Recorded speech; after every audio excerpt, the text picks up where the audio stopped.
The day the HOA tried to tow my car was the exact moment I realized these people weren't just power-hungry, they were unhinged. And trust me, the way this story ends is something even I never believed I'd actually do. But let me start where everything exploded. I woke up to the sound of metal chains scraping against concrete, and when I opened my front door, I saw a tow truck reversing toward my driveway, its yellow hazard lights reflecting off the hood of my perfectly legal, perfectly registered car, and I yelled, "Hey, what the hell do you think you're doing?" And the driver, a skinny guy with a neon vest, looked straight at me and said, "HOA told us this vehicle is unauthorized." I laughed, actually laughed, because I'd lived there 6 years, paid every fee, followed every ridiculous rule, so I walked right up to him and said, "Move that hook before I move you." And that's when she appeared, Marlene Sutter, the HOA president, a woman who walked like every inch of the street belonged to her. And she folded her arms and said, "Your car has been parked facing the wrong direction for weeks, and per Section 14 Sub-Rule B, that's a violation subject to immediate towing." I stared at her like she'd lost her damn mind, because my car was parked exactly the same way everyone else parked, and I told her, "Show me the rule," and she snapped back, "I don't need to show you anything." And the tow driver said quietly, "Look, man, I'm just doing my job," while Marlene leaned in and whispered, "Maybe next time you'll learn to respect authority." That was the moment, right there, when something inside me shifted. Not anger, something colder, measured. Because the way she said it wasn't about a car, it was about control. It was about humiliating me in front of my neighbors who were now peeking from behind curtains as if this street was her kingdom. So I pulled out my phone, recorded everything, and told the tow driver, "Touch it and I'll sue this entire association." And he hesitated because he knew she wasn't making sense, but she hissed, "Hook it up now!" And that's when my neighbor, Mr. Delgado, shuffled over in his slippers and said loudly, "Marlene, this is harassment." And she barked, "Stay out of this." But the delay gave me just enough time to pull my car backward into my garage, slam the door shut, and Marlene screamed, actually screamed, "You can't do that," like she owned the garage too. I told her, "Watch me," and she stomped away, promising, "You'll regret this," and I muttered, "We'll see about that," because the truth is, while she was threatening me, she had no idea that the next move I'd make would be something no homeowner had ever done in the history of that HOA, because if they wanted to play games with towing, I was about to rewrite the rule book. They tried to tow my car, so I decided I'd tow something much bigger, something they would never forget.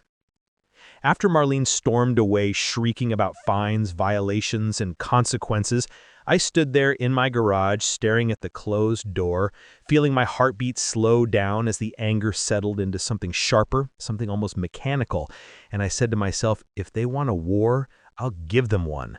Because I knew Marlene wasn't done. People like her never walk away quietly. And sure enough, just 2 hours later, I heard a loud knock at my door, the kind that's meant to intimidate you. And when I opened it, she was standing there with 2 HOA board members behind her like backup dancers, waving a bright orange emergency citation notice in my face. And she said, "You have been issued a level 3 infraction for obstruction of HOA authority." And I almost laughed at the absurdity of it. But instead, I said, "Marlene, you're abusing power." And she shot back, "And you're breaking rules." And one of the board guys, Greg, cleared his throat and said, "Maybe we should handle this more calmly." And Marlene spun on him and snapped, "Do you want to lose your board seat?" That's when Greg shut up instantly. And I looked at him and said, "She always talked to you like that?" And he didn't respond. Even his eyes looked tired, like he'd been living under her thumb forever. She shoved the citation into my hand and said, "Pay the $500 fine or attend a disciplinary hearing this Friday." And I told her, "I'm not attending anything." And she replied coldly, "Then your property privileges will be revoked," and walked off like she'd just delivered a death sentence. I closed the door and said to myself, she wants to play legal warfare? Fine. And I sat down and started pulling every HOA document I had, bylaws, amendments, even the dusty handbook they gave us when we moved in. And I found something interesting buried deep in the fine print. The HOA had authority to tow vehicles only if they were parked on community-owned property, not private driveways. And second, any emergency citation notice must be approved by at least 2 board members, not just the president. So I called Greg. He answered nervously and whispered, "I can't talk long." And I said, "Did you approve that notice?" And he quickly said, "No, Marlene told me it was an administrative notice, not punitive." And that's when it clicked. Marlene was forging authority, bending rules, and running this HOA like a personal dictatorship. I told Greg, "There's going to be a reckoning." And he whispered, "Please don't drag me into it," and hung up. Later that night, I heard footsteps outside, looked out my window, and saw Marlene taking photos of my house, front yard, driveway, mailbox, like she was building a case for my execution.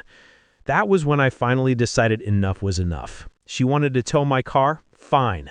I was going to tow something of hers, something she valued far more, the HOA office. But not in a petty way, in a precise, surgical, legally untouchable way.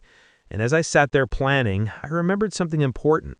I had a friend who owned a commercial towing company, a big one, industrial level, the kind that didn't tow sedans. They towed buildings, shipping containers, even small prefabbed offices. So I picked up my phone, smiled, and said, "Let's get creative." The next morning, before the sun even touched the rooftops, I called my friend Mason, the guy who owned the industrial towing company, and when he picked up, his voice was groggy as he said, "Man, it's 6:30, what's going on?" And I told him everything, the fake citation, the attempted tow, the harassment, and especially Marlene's little midnight photo session, and he whistled, "Damn, sounds like she's on a power trip." And I replied, "I'm done letting her win." And he asked, "So what do you need?" And I said the words I never thought I'd say out loud. "I want to tow their entire HOA office." And he paused for a long second before bursting into laughter, saying, "You're insane." But then added, "But it's doable." And that's when my heart actually skipped, because hearing it out loud made the plan real. Mason explained, those HOA offices use temporary modular structures. They're basically big boxes sitting on anchors. If the anchors aren't welded, we can lift the whole damn thing. And I asked him, "Is it legal?" And he said, "If you're hired by the property owner, yeah." And I grinned because I happen to know who actually owned the land under the HOA building. Not the HOA, but the original neighborhood developer, Bloomfield Properties, who still technically held title to the office parcel until the HOA finished paying off their lease, something they'd been failing to do for months. That gave me leverage. So I went to Bloomfield's regional office and met a middle-aged man named Harold, who looked exhausted from paperwork and coffee. And when I explained the situation, he rubbed his forehead and said, "We've had complaints about this HOA president before. She's nearly 2 years behind on lease payments." I asked him directly, "Would you authorize a relocation of the structure?" And he raised an eyebrow and said, "Where would it go?" And I smiled and said, "Somewhere public enough for people to notice." He chuckled, sighed, and finally said, "As long as the structure isn't damaged and you cover the relocation cost, I'll sign off." I walked out of there holding a signed relocation authorization like it was a nuclear launch code. Meanwhile, back in the neighborhood, Marlene wasn't slowing down. She had taped a giant notice of pending legal action to my door with red ink, like she was trying to summon demons, and she was telling neighbors he's being removed from the community. But what she didn't know was that I was already arranging her downfall. That evening, Mason came by with his foreman to scout the HOA office. We parked a block away and walked up quietly, and Mason pointed at the support anchors and whispered, "This is easier than moving a shipping container." And his foreman said, 2 trucks, maybe 3 if we want it smooth. And I nodded while staring at the glowing windows of the office where Marlene and her board were probably inside drafting another imaginary punishment for me. I whispered to Mason, "We move it tomorrow at dawn." And he grinned and said, "One more thing. If you want to make a point, I can drop it somewhere perfect." I said, "Where?" And he replied, "How do you feel about setting it right in the middle of the community park?" I actually laughed loudly because the mental image alone was beautiful. And I said, "Do it." And right there at that quiet intersection under a broken street lamp, the plan was officially born. If the HOA wanted to tow my car illegally, I was going to tow their entire kingdom legally. The next morning, the neighborhood was silent, the kind of silence that feels like everything is holding its breath. and I stood at my window, watching the sky turn from dark blue to gray as Mason's first tow truck rolled in with its engine humming low, and he called me and said, "We're in position," and I replied, "I'm coming." Grabbing the relocation, I turned from dark blue to gray as Mason's first tow truck rolled in with its engine humming low, and he called me and said, "We're in position," and I replied, "I'm coming," grabbing the relocation authorization like a badge of war. When I reached the HOA office, there were 3 massive industrial towing rigs lined along the curb, their hazard lights blinking like warnings to the universe. And Mason walked over, smirking, saying, "This might be the funniest job I've ever accepted." And his foreman added, "If she comes out screaming, I'm filming it." And I told him, "Trust me, she will." We approached the structure quietly, and I showed the signed authorization to the foreman, who nodded and said, "All right, boys, let's free the beast." The sound of metal tools clicking against the anchors echoed across the parking lot, and I swear the building almost creaked like it knew it was about to go on a trip. They unbolted the support beams one by one, and Mason kept saying, "Man, this thing is lighter than I expected. They really skimped on construction." And I said, "Fitting, considering the woman running it is cheap everywhere except her ego." After 20 minutes, the first tow truck backed up, chains clinked, hooks latched, and the entire HOA office lifted an inch off the ground. And at that exact moment, the front door burst open and Marlene stormed out in her pajamas, hair wild, clutching a clipboard like it was a weapon. She screamed, "What are you doing?" so loudly a flock of birds took off from a nearby tree. And Mason calmly said, "Relocating this structure as authorized by Bloomfield Properties," and handed her the paperwork. She snatched it, scanned it, and shouted, "This is illegal! You can't move this building!" And I stepped forward and said, "It's not your land, Marlene." And she froze, eyes wide, like the truth hit her harder than the lifting chains. She jabbed a finger at me and yelled, "You orchestrated this!" And I replied, "You tried to tow my car. I'm just returning the favor." And she shouted, "It's not the same." And Mason shrugged and said, "Ma'am, we're on a tight schedule," and signaled his crew. The building rose higher, swaying slightly, and Marlene screamed, "Put it down! Put it down!" while stumbling backward in her slippers. A few neighbors started coming out, rubbing their eyes, watching in shock as the HOA office floated like a giant cardboard box being carried away by mechanical giants. I heard Mr. Delgado say, "About time someone stood up to her," and a couple across the street began clapping. Mason climbed into his truck and said, "Meet us at the park," and the convoy slowly rolled forward, the office dangling behind like a dethroned queen being dragged through the streets. Marlene chased after it, screaming, "You'll be arrested, you'll be sued, you'll be evicted," and I called out, "You can add it to my list of violations," and the neighbors actually laughed. For the first time in years, the community didn't look afraid of her. They looked alive, entertained, relieved. And as the trucks turned the corner, hauling away the very building she ruled from, I thought to myself, this is only the beginning, because the moment she sees where we're putting this thing, she's going to absolutely lose her mind. I followed the convoy through the neighborhood, my heart pounding with a mix of adrenaline and satisfaction as the sun finally rose enough to light the absurd sight of an entire HOA office being hauled down Maplewood Drive like a misbehaving child being dragged to the principal's office. When we reached the community park, the one Marlene guarded like it was sacred royal land, Mason leaned out of his truck window and yelled, "This spot good?" pointing directly at the center of the perfectly manicured grass field where kids usually played soccer. And I nodded and said, "Right there, make it obvious." The tow trucks circled like giants preparing a ritual, and as the building was lowered into place, neighbors began gathering around in their bathrobes, pajamas, holding coffee mugs, whispering things like, "Is this real life?" And, "Oh my God, isn't that the HOA office?" And one guy laughed, "This is better than television." The second the office touched the ground, the squealing sound of tires ripping across pavement echoed behind us. And sure enough, Marlene came flying into the park in her SUV, braking so hard she skidded onto the grass. She jumped out, slippers covered in dew, waving her clipboard wildly as she screamed, "Move it back! Put it back now!" And Mason said calmly, "Ma'am, we placed it exactly where the relocation order instructed. tapping the official document clipped to his sun visor. She stomped toward me, face red, eyes shaking, and yelled, "You can't do this! This is harassment! This is vandalism! This is... And I cut her off with, "This is perfectly legal," holding up the signed authorization. And she lunged forward trying to snatch it out of my hand, but I stepped back and said, "Careful, Marlene. Assaulting a homeowner in public won't look good in your next board meeting." Several neighbors gasped, and someone across the park shouted, "Leave him alone," which only made her more furious.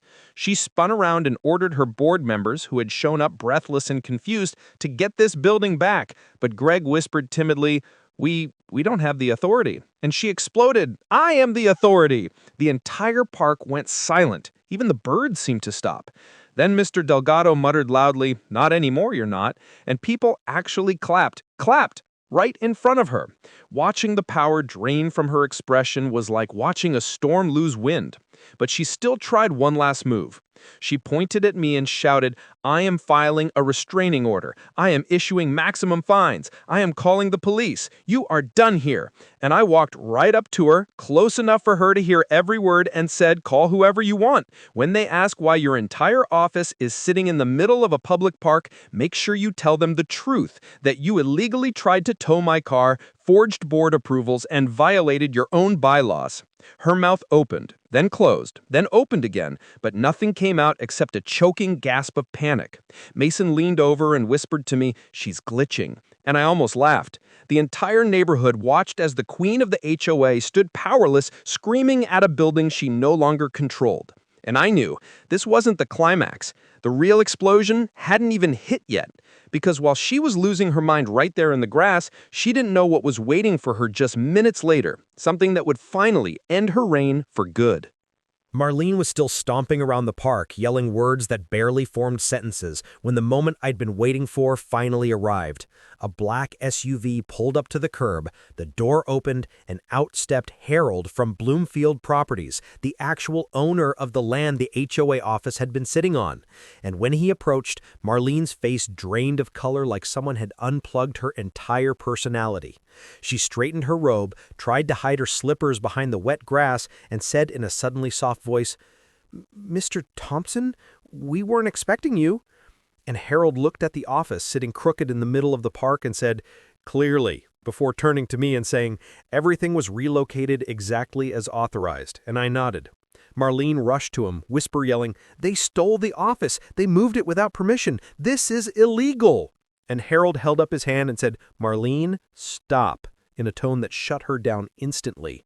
He took out a thick envelope, handed it to her, and said, "This is notice of lease termination and repossession. As of today, Bloomfield Properties is reclaiming the building."